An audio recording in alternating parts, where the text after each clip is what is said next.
Olá pessoal, hoje nós vamos falar sobre Jesus Cristo. Enfim, chegamos até esse personagem, né?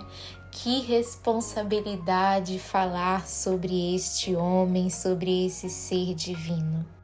Então eu já te convido logo no início do vídeo para você deixar o seu like, para você se inscrever no canal e compartilhar com seus amigos, porque esse vídeo sim, ele tem que ser compartilhado. Esse vídeo precisa atingir as pessoas, sabe por quê? Não por mérito nosso, não porque a gente tem que ganhar alguma coisa com isso daqui, mas porque todo o mérito é do Senhor.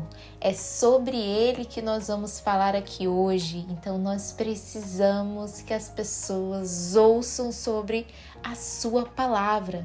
Então faz o seguinte, compartilha para aquela pessoa que você nunca compartilhou. Experimenta fazer isso hoje. Experimenta fazer e sai correndo. Que se der errado, tudo bem, não tem problema.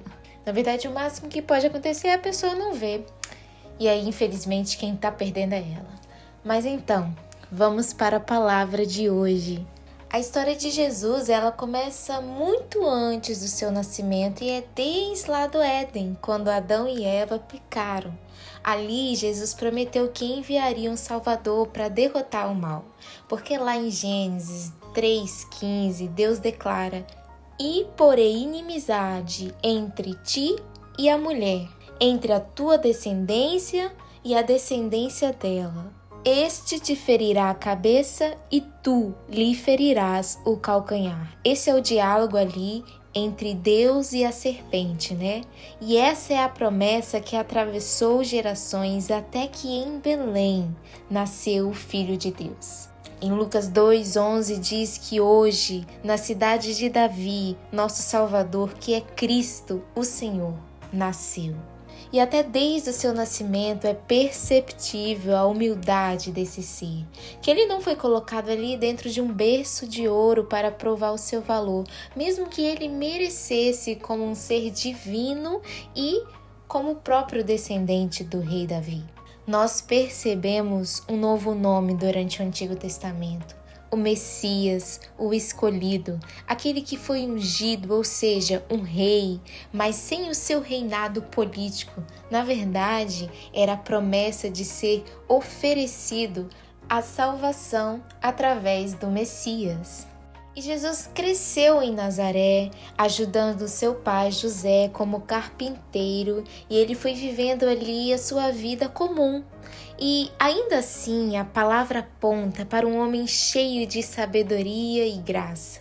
A verdade era que esse ser era plenamente Deus e plenamente homem. E essa é a dualidade que o torna perfeito, gente. Aos 30 anos, Jesus começou seu ministério. Ele anunciou a chegada do reino de Deus. Ele curou enfermos, alimentou multidões e ele ensinou sobre o amor, o perdão e a justiça. Jesus viveu sem pecado, enfrentando as mesmas tentações que enfrentamos, mas sem cair. Então a gente pode pensar, é fácil ele ter conseguido, ele era Deus.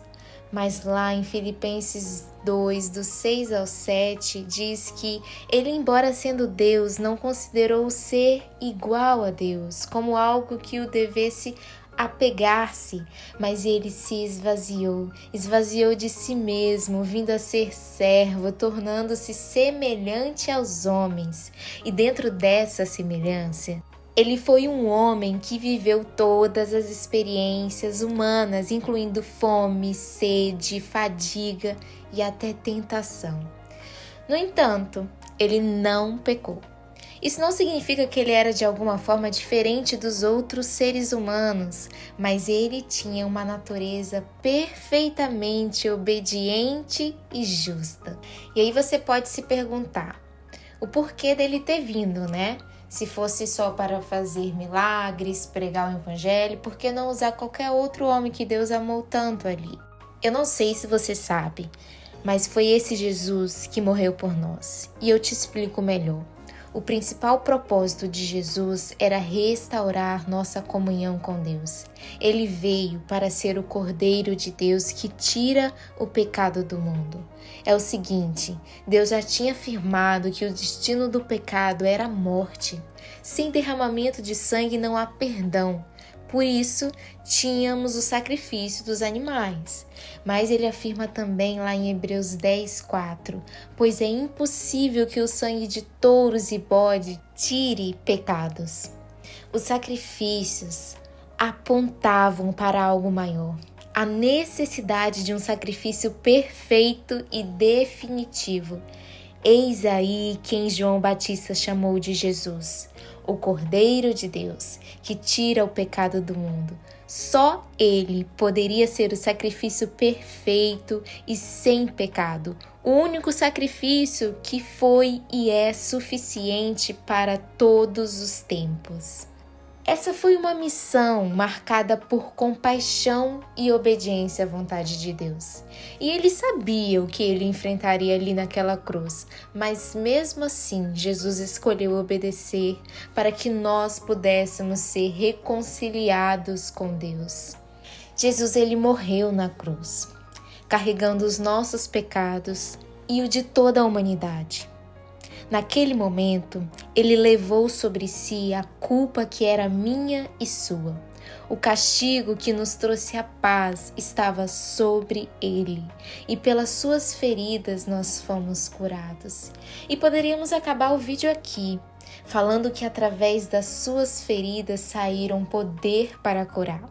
Só que eu ainda não te falei sobre essa suprema declaração de amor de Deus. Porque se é o pecado que nos afasta de Deus, o Senhor vem com um plano desde a época de Adão e Eva, lá do primeiro pecado. Ele vem com esse plano para impedir que nós perdêssemos o direito de estar com Deus. Eis aí mais uma vez o Cristo Jesus, que nos dá a chance de se unir ao Senhor novamente. E ainda, Deus não iria levar o seu filho e ficar por isso mesmo. Então ele mais uma vez mostra o seu poder com a morte, não podendo vencer. No terceiro dia, Jesus Cristo ressuscitou, provando que ele é Filho de Deus e garantindo a vida eterna para todos aqueles que creem. O Senhor, ele governa como um rei celestial. E nós não podemos entender totalmente esse governo porque somos humanos, ou seja, criaturas. Então Deus precisou que houvesse todo esse derramamento de sangue porque essa era a única língua que nós poderíamos entender. Gente, esse personagem de hoje, Jesus, que nos ensina a amar ao próximo, a perdoar, a viver com humildade, ser obediente a Deus, olha, há tanto que nós precisamos falar sobre Jesus que não cabe dentro desse vídeo. Jesus é o centro de toda a Bíblia, desde Gênesis até Apocalipse. A sua vida, a sua morte e ressurreição revelam o amor infinito de Deus por nós. E essa é a sua vontade, se reconciliar conosco. Hoje, nós somos chamados a seguir o seu exemplo, a crer em sua mensagem, a viver para a glória de Deus, porque não tem como ouvir sobre esse ser divino e dizer não para ele, porque Jesus é o caminho, a verdade e a vida.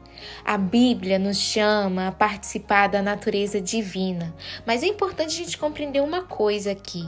Esse chamado não significa que nós nos tornaremos deuses, mas que somos convidados a refletir o caráter de Deus e a viver em santidade e em comunhão com Ele. Em outras palavras, se inspire em Jesus Cristo, vai por mim. E este foi o personagem de hoje. Este é o nosso Salvador, Jesus Cristo, o Messias prometido, o Príncipe da Paz e o Redentor de nossas almas. Eu espero que você tenha gostado do vídeo de hoje e a gente encerra ele aqui e encerra essa geração, a geração de Jesus Cristo. Eu te espero agora nos próximos vídeos e que você seja cada vez mais abençoado pelas palavras do Senhor. Amém? Tchau, até o próximo!